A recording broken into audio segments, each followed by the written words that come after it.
नमस्कार भाइयों बहनों, आपका स्वागत है आपके प्यारे चैनल में चंद्रा कोचिंग क्लासेस में। आज हम लोग वही सीटीटी की मैथ्स को कंटिन्यू करने जा रहे हैं। बहुत अच्छे सवाल कराएंगे, वो इम्पॉर्टेंट है, प्रीवियस ईयर के पेपर हैं, जितने भी सवाल कराएंगे। देखते हैं क्वेश्चन नंबर फर्स्ट क्या है। ठीक, तो let X be the angle is equal to the complement. ठीक, कॉम्प्लीमेंट का मतलब समझ लेना, भी समझाएंगे। ठीक, फिर क्या है, y be the angle is equal to the supplement, then 2x plus 3y is equal to पूछा गया है, तो इनमें से कोई ऑप्शन होगा। तो एक चीज़ तुमने छोटे क्लासेस में भी पढ़ा होगा, कॉम्प्लीमेंट का क्या होता है। जो कॉम्प्लीमेंट होता है मतलब अगर दो एंगल कोई होंगे, उन दोनों का सम क्या होना चाहिए, 90 होगा। और सप्लीमेंट्री में क्या दोनों का सम क्या होगा, क्या होता है, 180 डिग्री होता है। तो यहाँ पूछा गया एक्स बी द कॉम्प्लीमेंट, तो मतलब x प्लस एक्स दो एंगल हो गए, वो कितना है, 90 हो गया। तो x ये जुड़ जाएंगे तो क्या होगा, 2x इज इक्वल टू 90 आ जाएगा। तो x इज इक्वल टू कितना आ गया, 45। ठीक, उसी तरह कॉम्प्लीमेंट्री की बात की, सप्लीमेंट्री की बात कर रहे हैं, तो हमने क्या होता है, दोनों का सम क्या होना चाहिए, 180 डिग्री होता है। ठीक, तो एक y plus y is equal to 180 degree हो गया। ठीक, दोनों को जोड़ोगे 2y is equal to 180 degree. इसको इससे कैंसिल आउट करो तो y इज इक्वल टू कितना आ गया, 90 डिग्री आ गया। अब ये x और y की वैल्यू आ गई, इन दोनों इक्वेशन में पुट कर दो, आंसर आ जाएगा। तो पुट करके देखते हैं, तो 2 इंटू एक्स की वैल्यू कितनी, 45 प्लस 3 इंटू, समझ गए। अब क्या होगा, ये कितना हो जाएगा, 90, ये कितना हो जाएगा, दोनों को जोड़ दोगे कितना आ जाएगा, कौन सा आंसर होगा, सी आंसर आ जाएगा।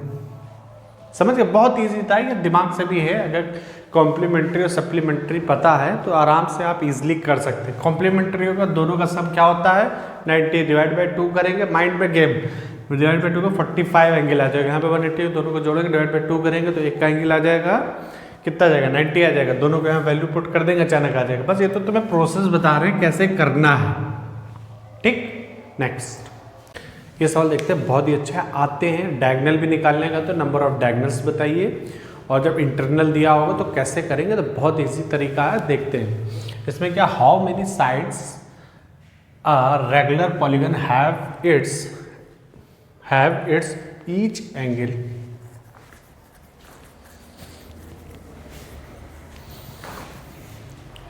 ये क्वेश्चन देखते हैं बच्चों, बहुत ही अच्छा क्वेश्चन है।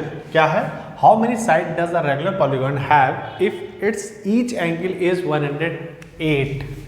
108 एंगल आ रहा है ईच, तब हमें बताना है नंबर ऑफ साइड्स। तो इसको लगाने से पहले इसके कुछ कॉन्सेप्ट समझ लो, तो खुद लगा लोगे, कभी भी इसमें फेल नहीं होगे। तो क्या चीज़ है, पहली चीज़, कोई मान लो ये हमने पॉलीगन ले लिया, ट्रायंगल ही ले लिया, मान लो, कौन सा ले लिया, स्मॉलेस्ट पॉलीगन कौन होता है, ट्रायंगल होता है, ये भी याद कर लो। ये जो बाहर की तरफ ऐसे लाइन खींचते हैं, और इसका भी एक एंगल ऐसे खींच दिया, ये भी खींच दिया। ठीक, हो गया। अब ये जो एंगल होगा, ये होगा तुम्हारा इंटीरियर एंगल, और ये क्या होगा तुम्हारा एक्सटीरियर एंगल। समझ गया, जो बाहर की तरफ होगा क्या होगा, एक्सटीरियर एंगल, ये क्या होगा, इंटीरियर एंगल होगा। ठीक, एक चीज अब देखो, एक्सटीरियर एंगल इंटीरियर एंगल का एक सीधी लाइन बन रही है, इट मीन्स क्या होगा, द सम ऑफ एक्सटीरियर, ये याद कर लो, रट लो, आते हैं पेपर में, exterior angle plus interior angle is 180 degree.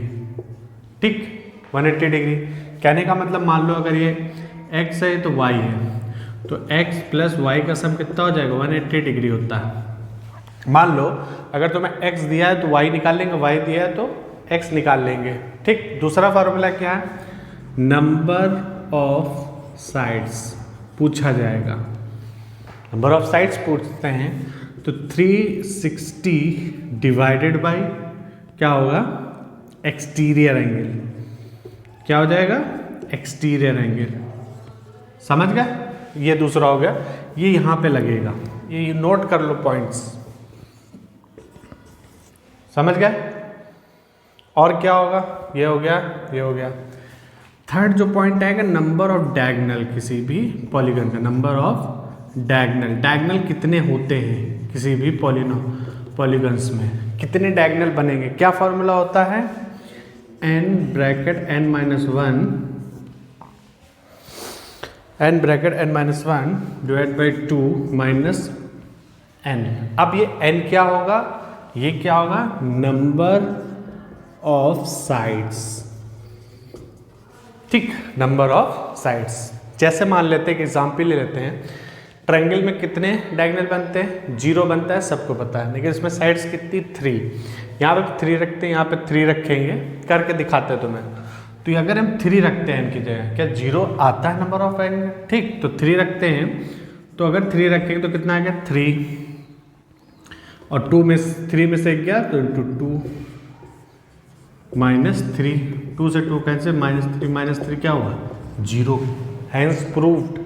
तो नंबर ऑफ डायगोनल, ये 3 पॉइंट याद कर लो। अब एक चीज यहां पे देखनी है तुम्हें, अगर तुम्हें एक्सटीरियर नहीं दिया है, ठीक, एक्सटीरियर नहीं दिया है, इंटीरियर दिया, जैसे क्वेश्चन में दिया है कि each angle is 108, each angle दिया है तुम्हें, मतलब इंटीरियर दिया है, तो 180 से घटा लोगे तो एक्सटीरियर पता चलेगा, इससे डिवाइड कर दो, नंबर ऑफ साइड्स पता चल जाएंगे। समझ गया, इतना समझ में आ गया।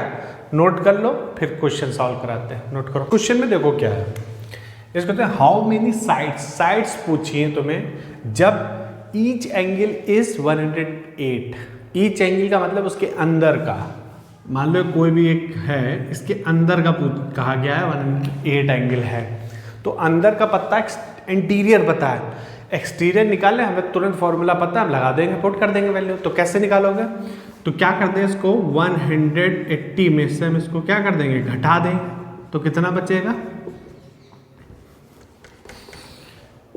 ये हो जाएगा तुम्हारा एक्सटीरियर है, ठीक। तो कितना बचेगा, 72 आ गया। फॉर्मूला क्या हमारा, number of sides is equal to 360 divided by exterior angle. Exterior angle आ गया।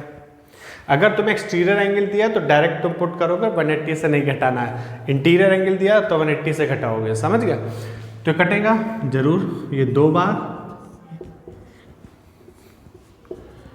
कितनी आगे साइड, आंसर क्या होगा हमारा, डी ऑप्शन।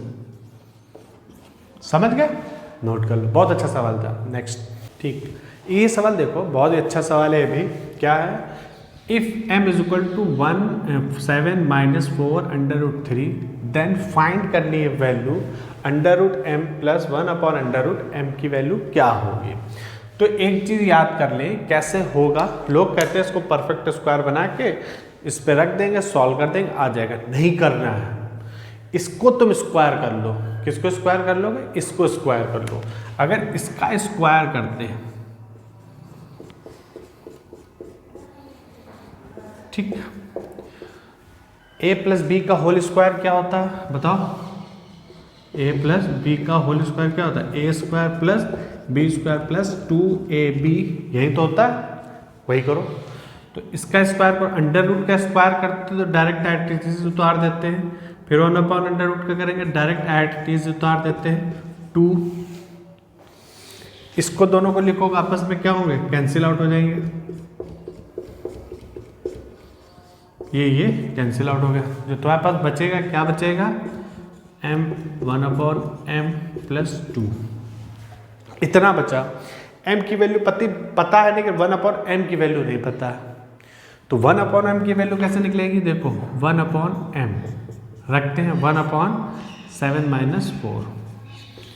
इसको हम रैशनलाइज करेंगे। क्या करेंगे, रैशनलाइज करते हैं तो ऊपर नीचे बीच का बस साइन पलट जाता है, माइनस है तो प्लस से इस तरह हम लोग मल्टीप्लाई ऊपर नीचे कर देते हैं। समझ गए,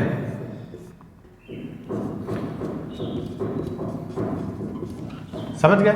तो ऊपर क्या हो गया, प्लस का हो गया। अब ये क्या बन रहा है, ए स्क्वायर माइनस बी स्क्वायर का फार्मूला। 7 का स्क्वायर इसको करेंगे तो क्या हो जाएगा नीचे,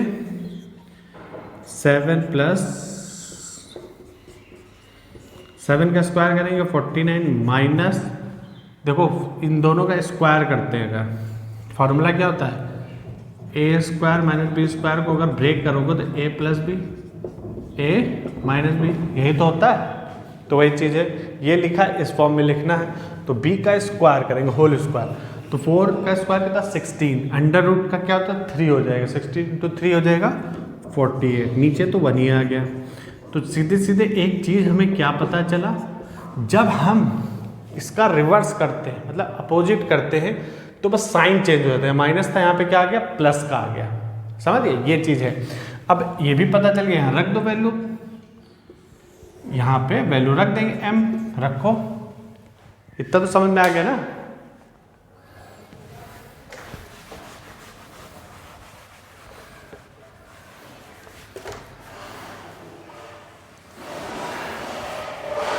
अब क्या करेंगे, इसकी वैल्यू सारी पुट कर दें, m कितना है 7, 1 अपॉन वाला कितना था प्लस में, फिर क्या था 2, ये माइनस का है ये प्लस का, minus plus cancel out, 7 4 14 plus 2 16, कितना आ गया 16 निकली। यहाँ पे स्क्वायर है तो ये हमें स्क्वायर में नहीं पूछा गया है।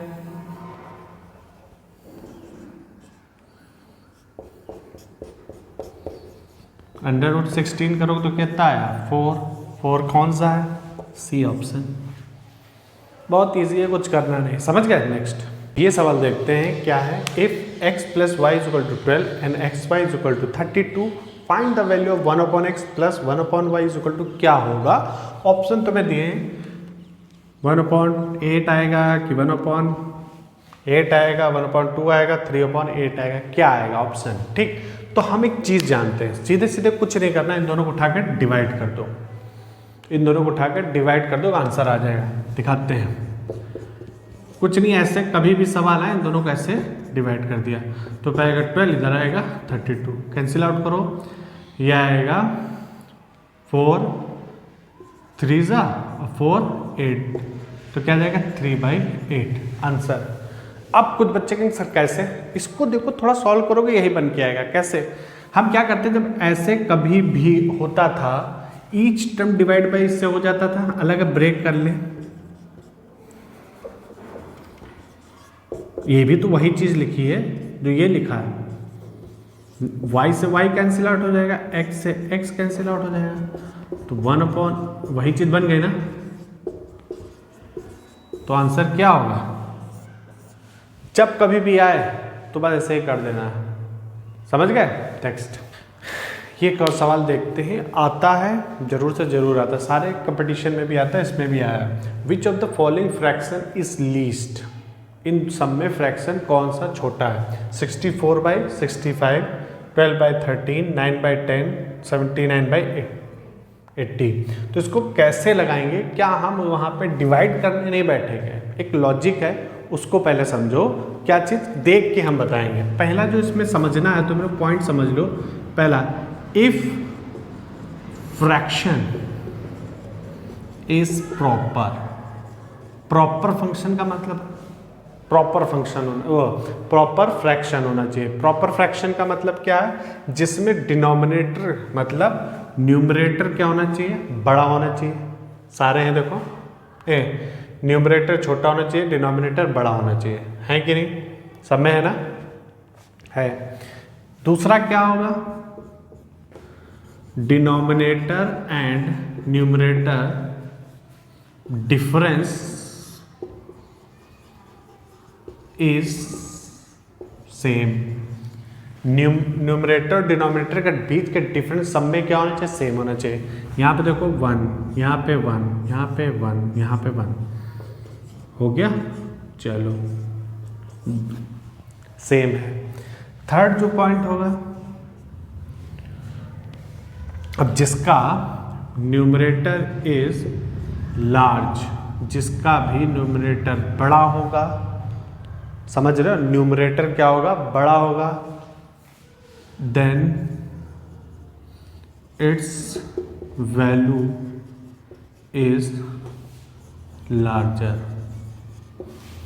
फिर क्या है, जिसका denominator is smaller then its value is smaller. समझ गए? तो ये तीन चीज याद कर लो। कैसे? अगर फ्रैक्शन प्रॉपर होना चाहिए, दूसरा डिनोमिनेटर न्यूमरेटर का डिफरेंस क्या होना चाहिए, सेम होना चाहिए। न्यूमरेटर इज लार्ज, अगर न्यूमरेटर लार्ज है तो उसकी वैल्यू भी क्या होगी, लार्ज होगी। तो न्यूमरेटर सब में ज़्यादा किस में, ये सबसे बड़ी डिजिट होगी। फिर क्या, डिनोमिनेटर इज स्मॉल, न्यूमरेटर कौन सा था, ऊपर वाली। जैसे कोई लिखा है a + b लिखा है तो इसे क्या बोलेंगे हम लोग, न्यूमरेटर होता है। ये क्या होता है, डिनोमिनेटर। समझ गए? इसमें भी बच्चों को बहुत कंफ्यूज रहता है डिनोमिनेटर न्यूमरेटर। जिसका न्यूमरेटर बड़ा है वो लार्ज वैल्यू होगी, तो इसमें सबसे बड़ा न्यूमरेटर किसका है, तो ये सबसे बड़ी वैल्यू होगी। और जिसका डिनोमिनेटर छोटा है, जिसका डिनोमिनेटर छोटा है, कौन सा सबसे छोटा है, ये छोटा है, तो सबसे छोटी कौन सी वैल्यू होगी। समझ गए? समझ गए ना? If you like this lecture तो भैया जाके इसको प्रेस करिए बेल आइकन, और सब्सक्राइब करने को मत भूलिएगा। ज़्यादा से ज़्यादा लोगों में इसको शेयर करिए। Thank you so much. Bye bye. जय हिंद, जय भारत।